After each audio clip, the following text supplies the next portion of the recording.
SK Academy IELTS listening practice tests. You will hear a number of different recordings and you will have to answer questions on what you hear. There will be time for you to read the instructions and questions, and you will have a chance to check your work. All the recordings will be played once only. The test is in 4 sections.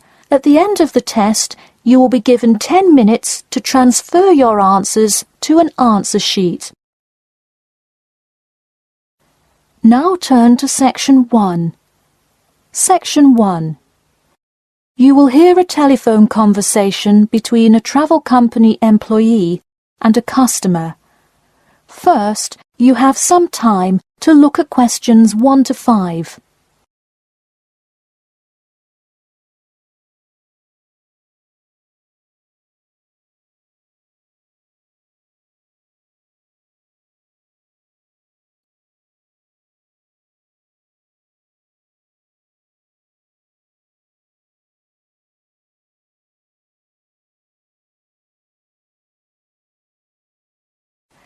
You will see that there is an example which has been done for you. On this occasion only, the conversation relating to this will be played first. Hello? Hi, good morning. This is Talia from Parrot Bay Travel Agency. Is Robert Goddard there? Yes, speaking. The man says that he is Robert Goddard. So, Robert Goddard has been written in the space. Now we shall begin. You should answer the questions as you listen, because you will not hear the recording a second time. Listen carefully and answer questions 1 to 5. Hello? Hi, good morning. This is Talia from Parrot Bay Travel Agency. Is Robert Goddard there? Yes, speaking. I'm so sorry that I made such an early phone call, and I'm calling to ask a few questions about your most recent vacation. Could I have 5 minutes of your time? Sure thing. Great, thanks. Now, I see here that you visited Melbourne. Was this your first visit to Melbourne? No, I have actually been there twice before. I see. Now, what would you say was your favourite part about Melbourne? Well, I did like seeing the exotic wildlife, and there are great sights to see, but I have to say I was most impressed by the amazing weather. Yeah, the weather there is amazing. Which of the sites listed as part of our official tour did you see? And of those, which was your favourite? First I saw the theatre, which was beautifully designed. It was not nearly as cool as the town hall, though. The building is a huge part of Melbourne's history. Definitely my favourite. I saw the aquarium too, but wasn't too impressed. I see. Yes, people often have great reviews of Town Hall. Now, I would like to ask you about your dining experience. Did you enjoy the food there? Absolutely, I loved it. I'm glad to hear it. Could you tell me a little bit about what you most enjoyed about the food? Being such an international city, I loved the variety. I could find any type of food I wanted, whether I wanted seafood, burgers, or anything else. You name it, and they had it. Did you drive to Melbourne? No, I flew. I thought about going by train, but in the interest of time, I decided to go by plane. Right, I see. Before you hear the rest of the conversation, you have some time to look at questions 6 to 10.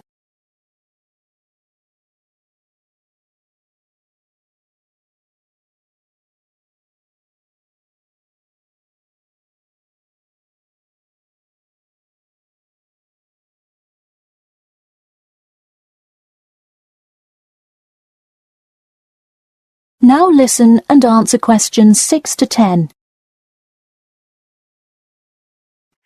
And would you mind telling me whether you are under 20, between the ages of 20 and 40, or older than 40? It would be nice if I was still under 20.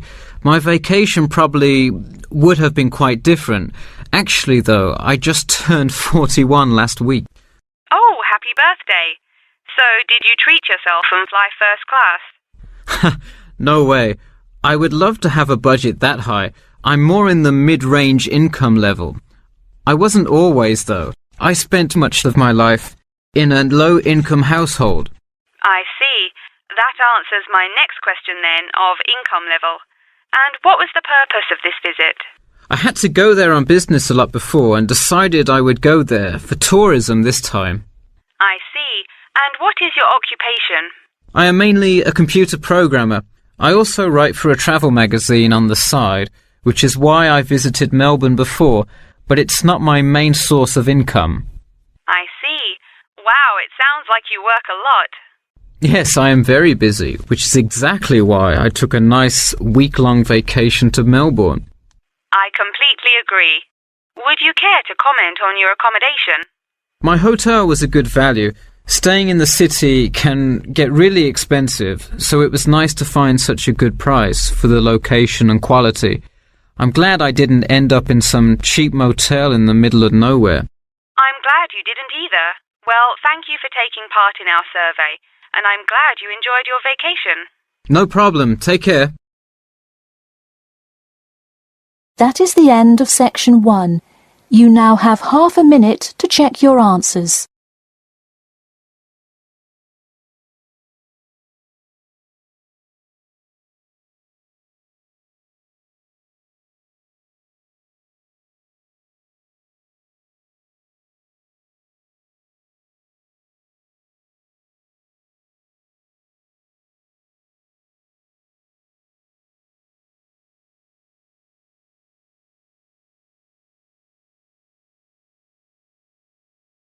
Now turn to section 2.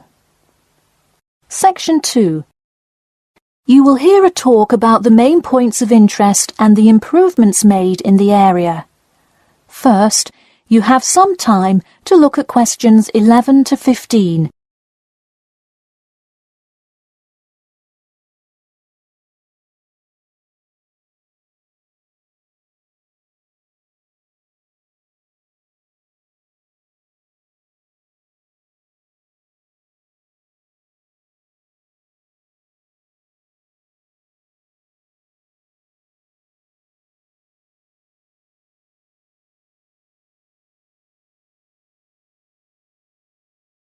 Now listen carefully and answer questions 11 to 15. Thank you all for coming to our community meeting.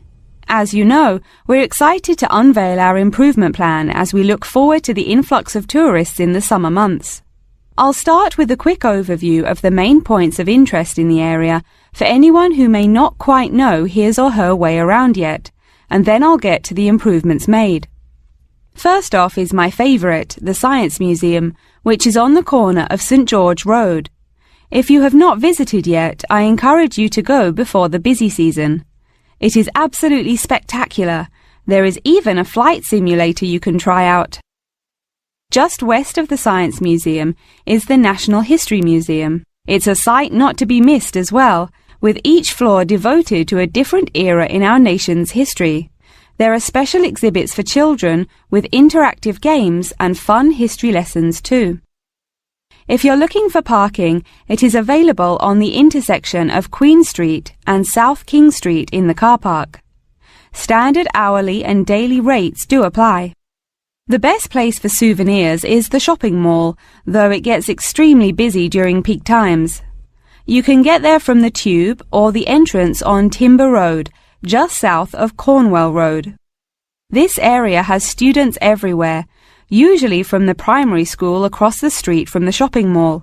Classes often take field trips and engage in guided tours through the area.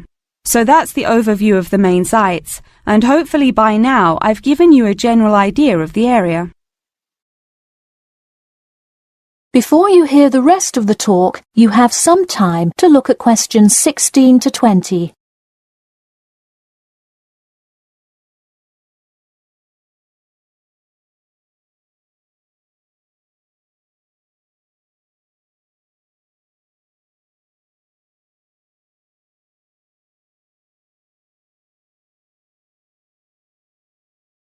Now listen and answer questions 16 to 20. Now I'm going to outline the improvements we have made in our efforts to make the experience even better for each and every one of our visitors. You probably noticed when you first drove into the car park this morning that there is now additional signage to help avoid confusion. The directions were not entirely clear at first, so we have increased the number of one-way signs indicating the correct direction of traffic flow. Not far from there, in line with our mission of giving back to the community, we constructed a brand new playground for the primary school. It is really something to be excited for. The equipment is state-of-the-art and includes swings, a small climbing wall, and even an obstacle course. Now we'll head north and take a look at the Science Museum. In response to our feedback from past visitors to the museum, there is now free information available outlining not only upcoming IMAX showings, but also natural wonders like meteor showers, eclipses, and other cool natural events. The Science Museum isn't the only museum improving the experience of its visitors. The National History Museum has added an entire new wing to its facility to accommodate the large crowds of people gathering to see the Civil War exhibit, Inventions Timeline exhibit, and other wonderful sections of the museum. The increase in space will definitely give a more calm, comfortable experience for visitors. And finally, remember when there was actually a line at the mall entrance from the tube station? It was terrible trying to get anywhere from the tube because foot traffic got so backed up sometimes. We have addressed that by adding another entry point into the mall from the other end of the platform to disperse the crowd. So those are the major improvements we have made. Clearly, having too many people that want to visit and enjoy what our community has to offer the public is a good problem to have, and I am confident that we have made the changes necessary to accommodate the growing interest in the area. As always, we welcome any questions, comments, or concerns about the new improvement plan. In a few minutes, I will open up the floor for questions, but you can also contact me or any other board member by email or through the city website. Thank you for coming, and I now encourage you to stay for the questions and answers panel occurring between now and 10:30. That is the end of section 2. You now have half a minute to check your answers.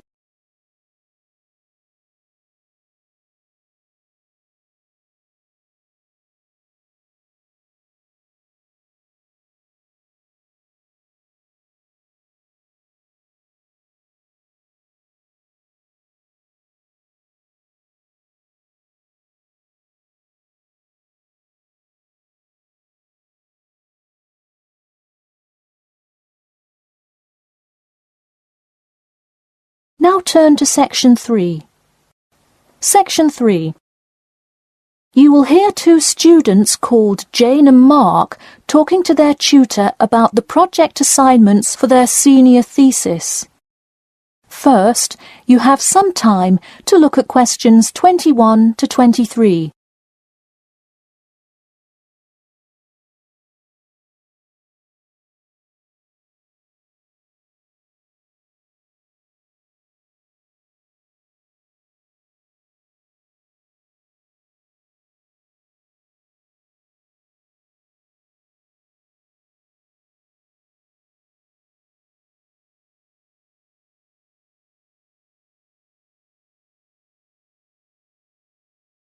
Now listen carefully and answer questions 21 to 23.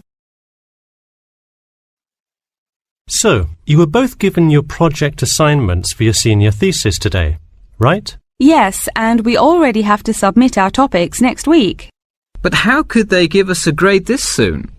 No, next week's due date will not be counted towards your final grade. The teachers are just going to read your topic and give you feedback. Oh, I see. So first we should come up with our topics, and then what? Well, once you know what you want to study, you need to think about how you'll study it. You need to decide on your research methods. The methods will be the main part of your paper. What about the results section? Well, I can give you feedback on that, but you will be the one carrying out an experiment, and thus will have to produce the results on your own. What I would like to do today is practice writing research papers before you even begin your report. I'll give you samples of old data from past experience, and you can practice writing results and drawing conclusions. I think that would be really helpful. Yeah, it sounds like a lot of extra work, but I'm sure it would make our actual project easier. You're exactly right. So let's get started. First, let's try this simple experiment on fruit flies.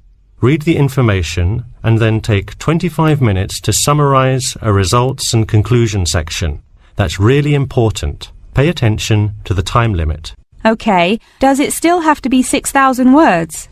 No, don't worry about that. What if we get off topic? I wouldn't worry too much. You'll have so much information to write about that it should be easy to stay on topic. Before you hear the rest of the talk, you have some time to look at questions 24 to 30.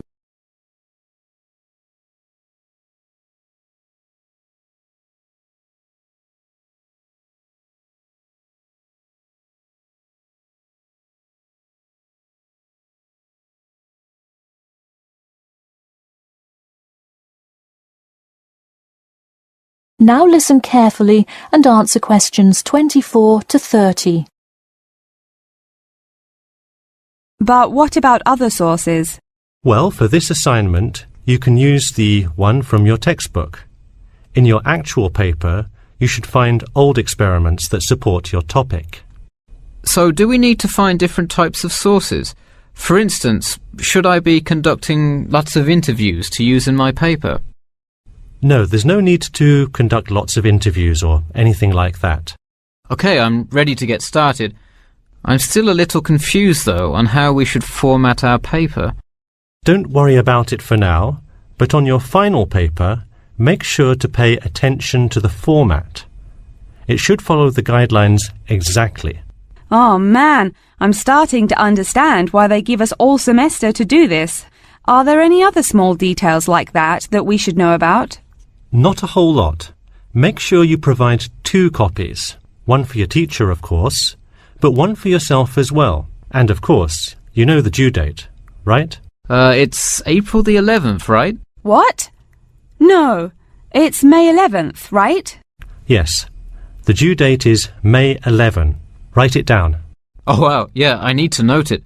Also, I'm having trouble finding information on my topic. What if I can't find enough good sources? It's all right to change your topic. Just make sure to do it before the beginning of April. Oh really? Wow, I'm definitely going to change it then. Just make sure to write a note to your teacher letting him or her know. OK, so getting back to writing this sample paper, where do we start? Should I just explain the experiment and what happened? Well, you need to start with your hypothesis. What you think will happen, and then describe your procedure. Then you can write up the results and your conclusions. Oh boy, I don't know if I can handle any more instructions. That is the end of section 3. You now have half a minute to check your answers.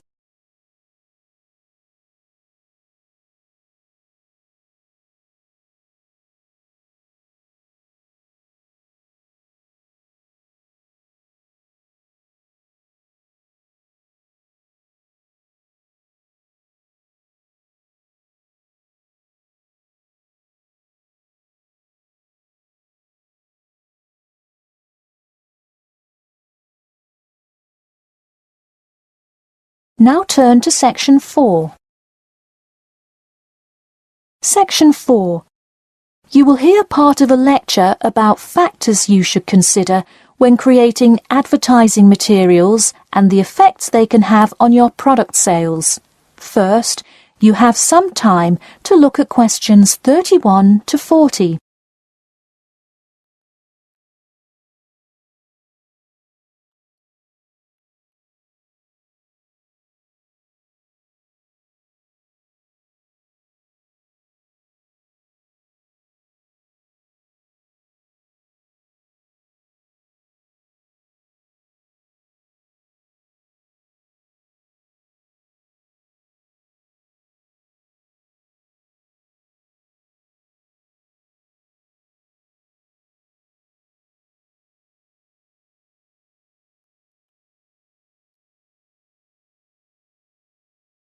Now listen carefully and answer questions 31 to 40.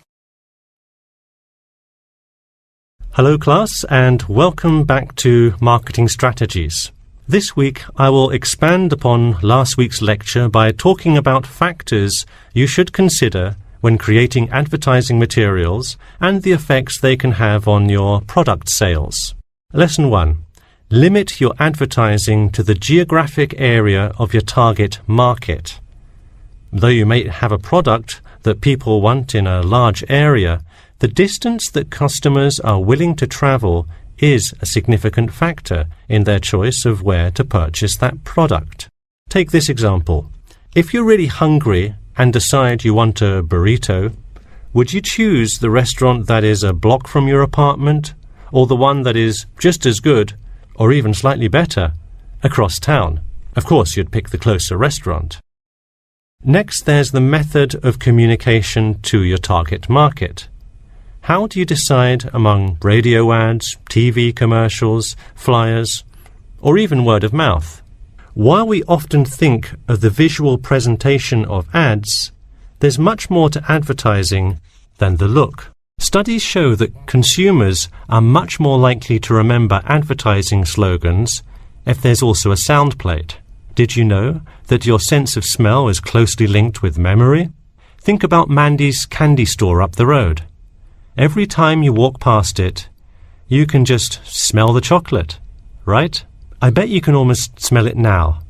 Just mentioning the name brings about the smell memory and, in turn, a chocolate craving. What better way to sell chocolate bars?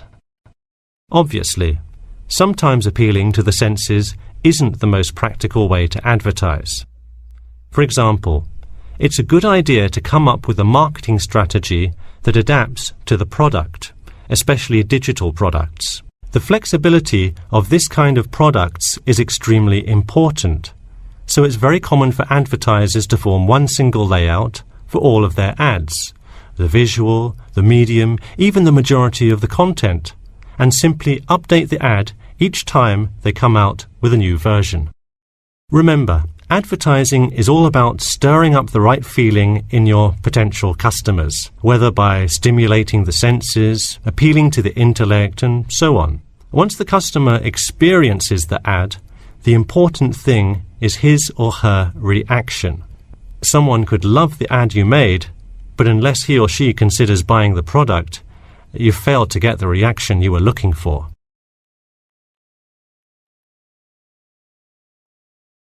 So once you have successfully reached your target customer and you have his or her business, often you will want to expand to a larger market. More often than not, the same marketing strategies you used in your small campaign may not work for a larger audience. The larger you scale your product, the more factors you must consider. For instance, Apple operates worldwide, so they must tailor their advertising for each market they enter. Often you'll see Apple ads on international flights that appear not only in English, which is the lingua franca of most regions, but also in the native languages of the majority of passengers. I travelled to Russia last week, and it was really interesting to see the same Nike ad that I've seen 100 times, except this time it was in Russian. Okay, going back to the medium of the advertisement, even after choosing to create print ads instead of radio announcements, television commercials, etc., there is more to consider. If you print your ad in a newspaper, it will be read by a far different audience than if you print your ad in a popular magazine. Would you put an ad for the new Justin Bieber album in a newspaper? Probably not, because that product is most suitable for youths. Let's face it, do you know anyone under the age of 25 that buys a newspaper? No. Now let's try a few strategy exercises. Imagine you're a company that is aiming to improve the environment by making products that reduce human waste. How would you advertise your product? Clearly it would send the wrong message if you put up flyers or other materials that cause lots of waste paper. Consider instead putting commercials on the Health Channel or buying ad space on websites like UNESCO. Or here's another example. What is one great place to advertise suntan lotion? How about a swimming pool? It has the exact group of people that need the product. All right, one last thing. Let's say you're filming a commercial for a water filter pitcher. What would be good scenery to use for the background? Think about somewhere calm and relaxing with clean, fresh water. Can't you see how much more effective a commercial with the beautiful scenery and flowing rivers of a national park would be than, say, water dripping from a tap? So to wrap things up today, think about the geography of your target market, the type of marketing material you should use, and the most effective way to appeal to the customer in order to make a successful ad campaign. That is all I have for you today. Make sure to read through Chapter 8 for Monday if you have not done so already. Okay, now I'd be happy to answer any questions you may have. That is the end of Section 4. You now have half a minute to check your answers.